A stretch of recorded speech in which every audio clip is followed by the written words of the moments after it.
Hi, my name is Justin, aka Ghost Reader, and today I am going to be doing my wrap up for the last couple of months.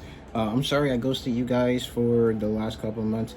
I at least lived up to one part of my name, which is the ghost part, but did not do so much of the reading part.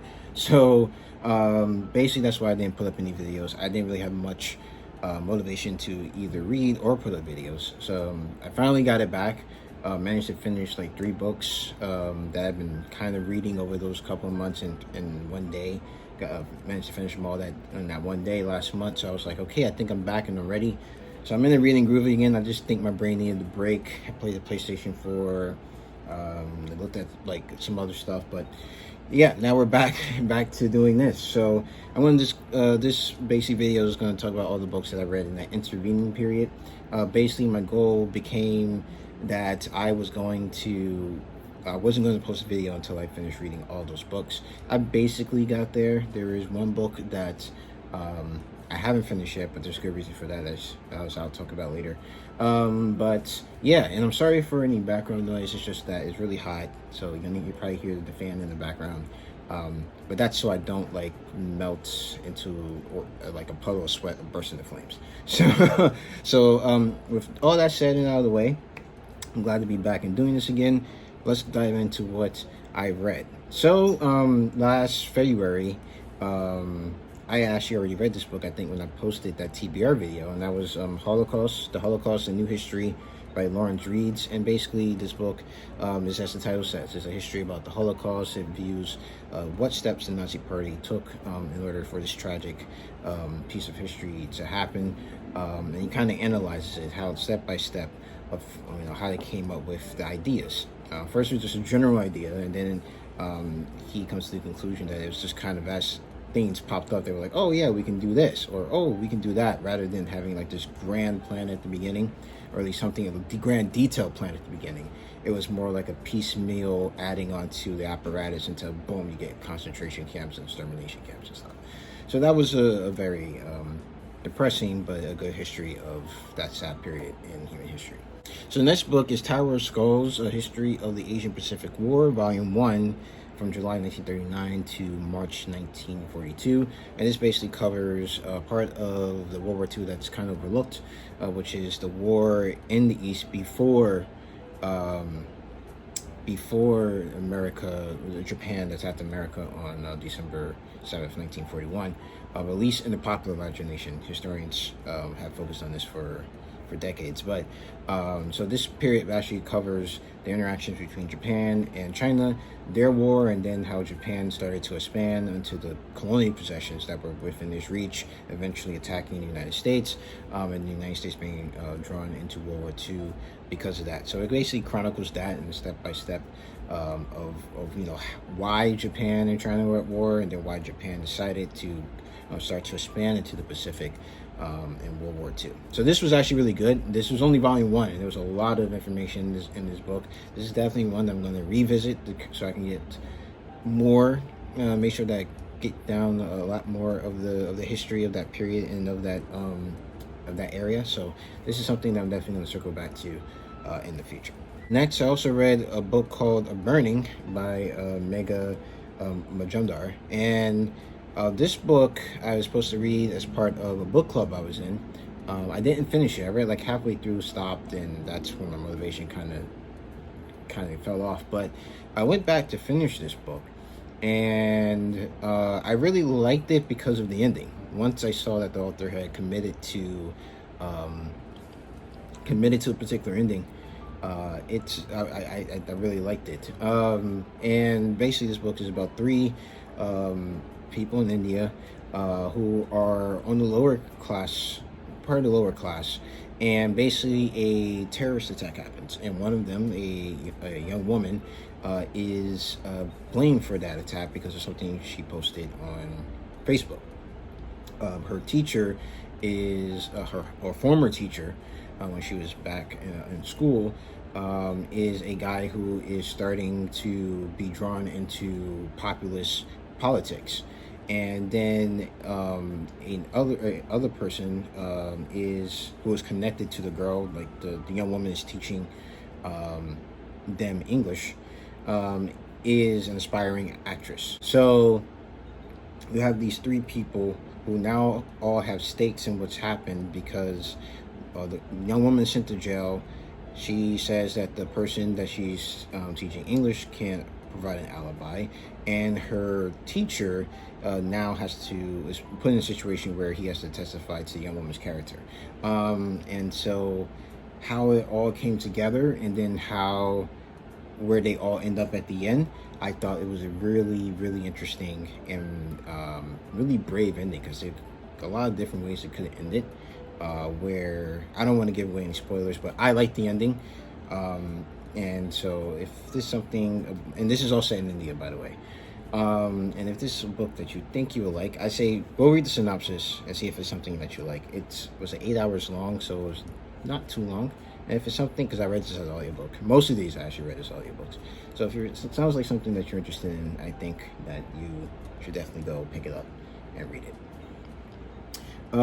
Also, of the physical books that I read that weren't Kindle books, or sorry for the shaking camera, my desk here is kind of unstable, but another book that I read about the Asia Pacific War was Showa, History of Japan from 1939 to 1944. This is part of a 4-volume series. I read volume 1, 3, and 4. This is volume 2, so I've now read the whole set, and this was actually set in World War II, and it's about the author of this book, Shigeru Mizuki. It chronicles his life during that period, but also the history of what was going on in Japan at that period as they go to war. So this was really good. I'm glad I finally got this one. It took me forever to get this particular volume, but I got it, and I really enjoyed reading it. That was actually the last book that I needed to read in order to do this video. And then I picked up randomly, because my friend had a coupon for a comic book shop, and he owed me, so I picked up Gideon Falls Volume 3. This is a series that I've been interested in, by Jeff Lemire and art by Andrea Sorrentino. I really love Jeff Lemire's stuff. That's Just County, a comic that he did, was great, one of the best I've read. And Sorrentino's artwork is just amazing. This is volume 3 of the series. A lot goes on in the series, so it's kind of hard to explain if you haven't read it. But basically, there's this barn that appears. There's this black barn that appears, and this barn seems to have some cosmic significance, like a point in space where the past and present kind of meet. And there's this being that has been using this barn to go up and down the timeline with some evil plan in place. And these 3 people are drawn to this barn and the mystery surrounding it. So volume 3 gives some answers, but it also leaves a lot of things unanswered and a lot more questions. Ask a lot more questions too. So I'm really interested to pick up volume 4 of this and see where it goes. So now we're going to enter into the books that I've really just kind of got into. Well, not really got into, but as you know, I'm reading the Horus Heresy series from Warhammer, if you've been following my channel. Warhammer 40k series, and that I did actually keep up during the months that I was kind of not reading anymore. So I read Prospero Burns, Prospero Burns, the Woes Unleashed by Dan Abnett, Age of Darkness, which was by various authors. It's a whole bunch of short stories set in the Horus Heresy. The Outcast Dead, The Truth Lies Within by Graham McNeil, and Deliverance Lost, Ghost of Terra by Gav Thorpe. That last one, Deliverance Lost, is kind of my favorite one so far, and it has introduced me to what I think is my favorite Primarch, Korvax. I really like this character in this book. So those are ones that I've read, so I kept up with that series. So I think I'm on number 19 now. So slowly making my way through one book a month. And then I also started with the Halo series. And I read Halo Far Reach by Eric S. Nylund. And this was really good because it's basically a prequel to the very first Halo game, which, Halo is really big. I've actually never played a Halo campaign before, because I didn't have an Xbox back then, I just haven't gotten to it as an adult either. I did want to play it, and I had this big plan to play the whole series, but that got derailed. However, I did pick up this book, and I think I'm going to continue with the series because this one was really good. And last but not least, I read the comic The Dark Knight's Metal by Scott Snyder and Greg Capullo.